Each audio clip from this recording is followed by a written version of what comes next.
Okay, the full breakdown is done and all the project files and presets are in the description.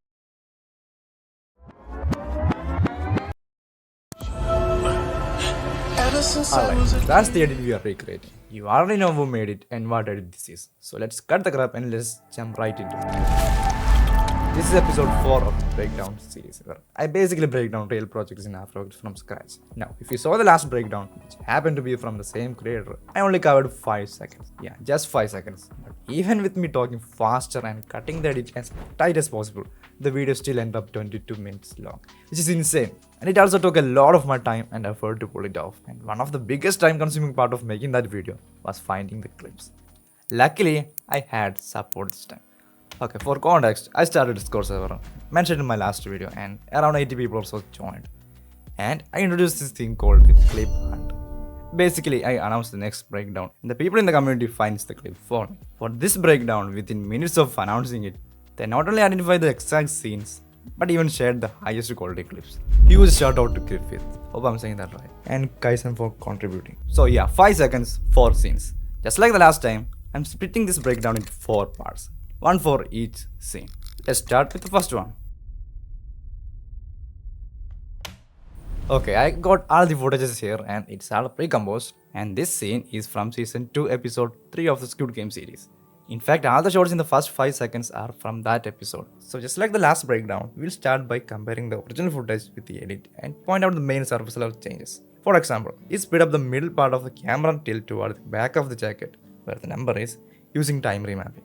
Okay, what else we got here? Okay, I think I should start with the obvious one, which is this text behind this guy. And it's also animated. And then we got this inner glows around this guy, mostly on the shoulders. And then there is this glow on this number. You can see that separation here. And also you can see we got few of these lens flares flying around. Also, if you look closer, there are some textures in there as well. And that's pretty much what's going on the first scene. So where should we start? Well, we'll start with the most basic step, separating the character. And you know how we are going to do that. Rotoscoping. But before we jump into the rotoscoping, there are a few things we should do to make everything go smoother. First, match the frame rate between comps. And then set the resolution to full. And this is a little trick I like to use. I basically crank up the overall contrast, saturation, and sharpness of the footage. It basically makes the edges pop a little more, which really helps when rotoscoping. And I even made a preset for this. You can find the links down below. Okay, when you apply this preset, yep, that's a lot of effects. And as you can see, it's a mess. It's oversaturated and has a lot of artifacts, which actually does the opposite of what we want. So, I'll just disable some of the effects, and I even dial down some of the effect values. Alright, I think it's ready. Okay, first I'm gonna hide these layers since we are not working on them right now. So I click this skull icon and toggle this switch, which hides all the layers except this one. And also I'm gonna trim this work area to cover only the first layer. Now let's grab the rotor brush tool and double click the footage, which opens in the layer panel. Now from here we can cut out our guy, and this green circle is our brush. So I'm gonna draw on the subject. You can see it's doing its thing, but it's not doing a perfect job. You can see it's picking up some part that we don't want to include. And in order to erase that part, hold Alt, which makes the brush red, and just simply erase that part. Okay, quick tips to make this whole process a lot faster. You can resize the brush by holding Ctrl and on the mouse, left click and drag. You can zoom in on the cursor by holding Alt and scroll. For instance, I want to zoom in on to this guy. So I'm going to place my cursor on this guy and just simply hold Alt and on the mouse scroll. You can see it's zooming on to our target. Also, you can move around by holding the scroll wheel. Now scrub forward in time. If anything shifts, just fix it as you go. Okay, when you're done, click freeze. Afterwards, you'll process and lock in the mask. Okay, it might take a while. Okay, when it's done, I'm going to duplicate this layer. And the top one, I'm going to pre-compose it. Let's call it something like Roto Cutout. And don't forget to check this Move All Attributes checkbox and click OK. And the bottom one, I'll remove the Roto effect. And now we have the cutout and the background. Now that we have the cutout, let's create this text. So I'm going to take this text tool and just click it somewhere and type it out. Let's scale it up a bit. And also let's center it. And the font I'm using is Harley, CS Harley, yeah. And as you can see, it's not the exact font, you can see that, because I actually couldn't find the exact one. So I'm just using this one that kind of looks similar. Okay, I'm placing this text underneath the cutout. Now, if you look at the edit, you can see that when the camera tilts, the text actually sticks there. So how we are going to do that? Right now you can see it's just sitting there. We are going to track the text using motion tracking. Right click at the footage, go to track and stabilize and select track motion. You will be taken into the track panel. This is our track point. Okay, as you can see there are two boxes. The inner box is the main focal point. This is where After Effects focus most when tracking. And the cross at the center marks the exact feature it's following, like a contrasting point or something. Like you see in those behind the scenes of those movies, where you can see all these cross points all across the scene. And then the outer box.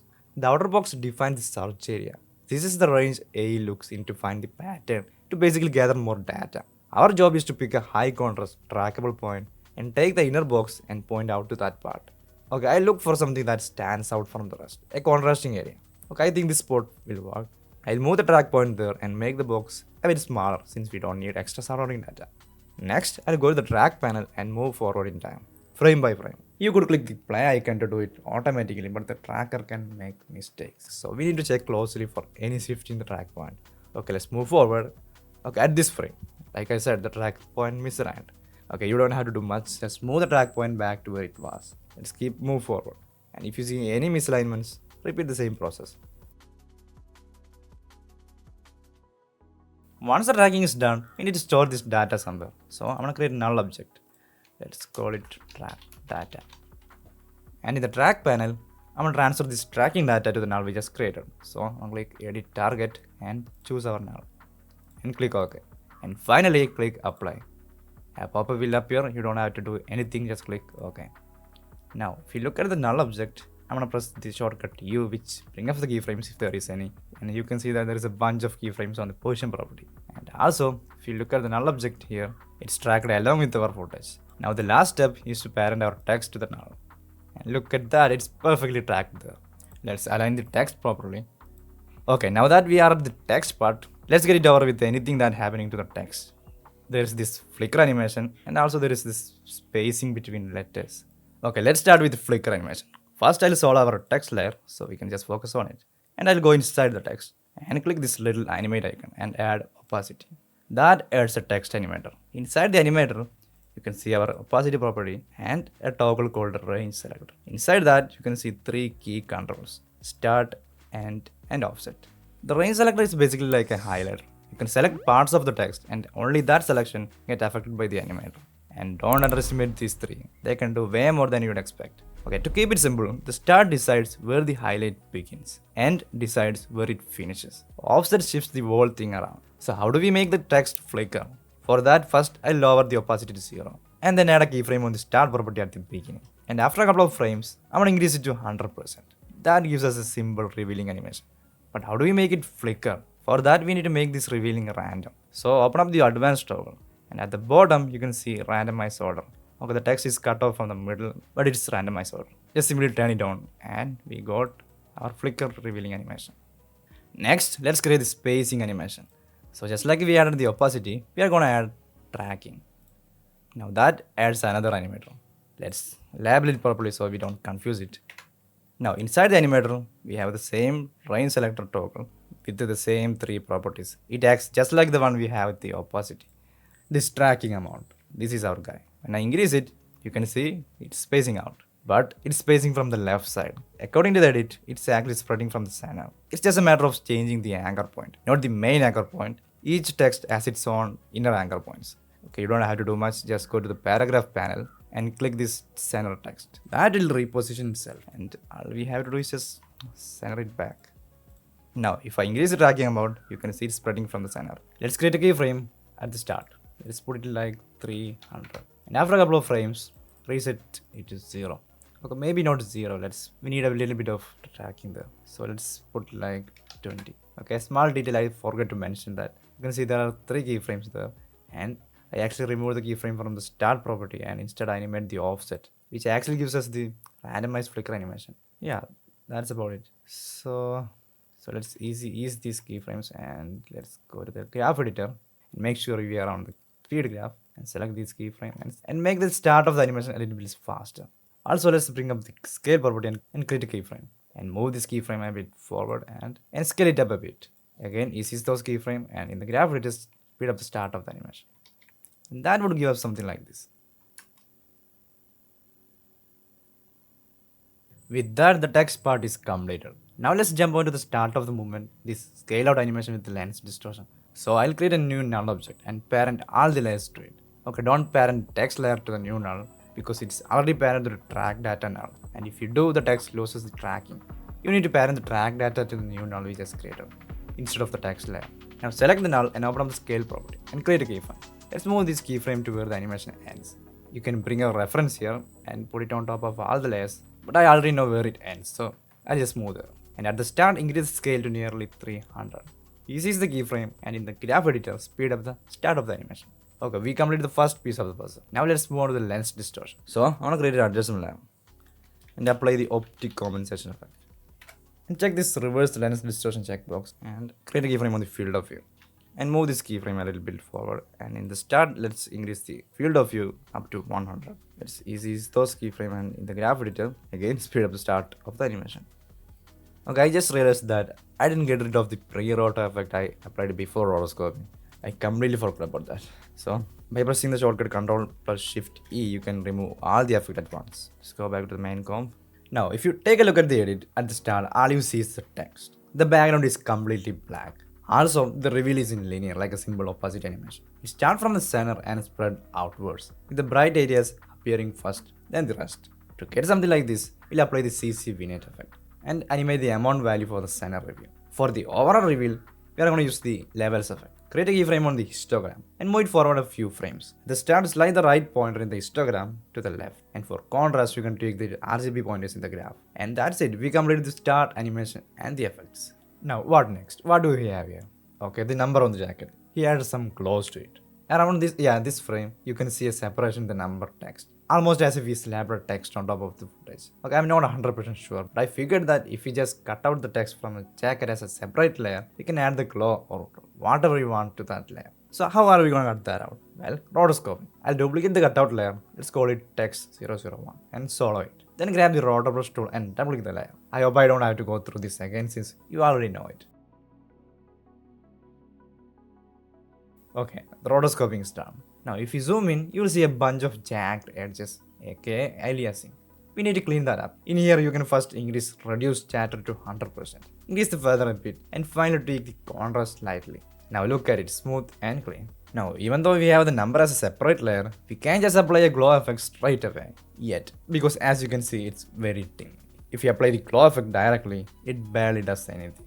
Instead, apply the fill effect first to add a solid color. Change it to pure white, then add the glow effect. Now we got a nice glow, and all that's left is to animate the opacity of the layer. Okay, one more tiny detail. As the part where the number reveals, there is a bit of scale in if you actually look closer. Okay, it's very subtle, but we can do that with the same null we used for the start of the animation, our main null object. Create another keyframe around here and increase the scale a bit, and let's smooth it out in the graph editor. And that's it. We are getting closer. Alright, now we are at the lighting part, basically the inner edge color with the glow. So let's go inside the cutout. And here we have the original rotoscope layer. You can see the roto effect. I'm just going to pre-compose it real quick so I don't mess anything up with the effect. Now I'll duplicate the layer. Okay, before we do anything, I'm just going to show you the final outcome we are going for. So you would get an idea what we are aiming for. So check this out. It's the same footage, but I isolated the edges and added some glows. And the middle part is completely gone. So to start, we need to isolate the edges. For that, we are going to use the effect, drop shadow effect. Yeah, I know it seems odd at first, like why the heck are we using the drop shadow effect for that? Don't worry, it all makes sense in a second. First, I'll set the opacity to 90, direction somewhere around here, and crank up the distance to 180, and soften it to 400. So now we basically have this shadow. Now we are going to use this shadow to cut out the middle part, isolating just the edges. Okay, first, we only need the shadow. So take this shadow only checkbox. Now all we see is the shadow. Next, we are going to add another effect, CC Composite. This effect basically brings back the original footage on top of any effects, like before any effects were applied. Look, by default it might not seem like it's doing that, but if I uncheck the RGB only box, you can see we got the original footage here, without the drop shadow. Whatever we do with the drop shadow now won't affect this raw footage. Okay, so what we need right now is the shadow to sit on top of the footage. And in order to do that, change the transfer mode from in front to behind. Now we need to remove any shadow that extends beyond the cutout. For that, all we need to do is apply the set matte effect. This will automatically trim the spilled shadow. No other changes needed. Now all that's left is the glow. If you got the deep glow, that's a third party plugin. I'm just gonna apply it. By default, it would have a black background, which we don't want. But you can get rid of it by checking this box. The cool thing is, it automatically cuts out the black part we made with the drop shadow. From here, you can adjust exposure radius to get the right amount of glow. Okay, I duplicated a few times to match the look in the edit and did some changes, and that's pretty much it. Alright, now for the end animation, the scale out with the lens distortion. We can just use the same null object.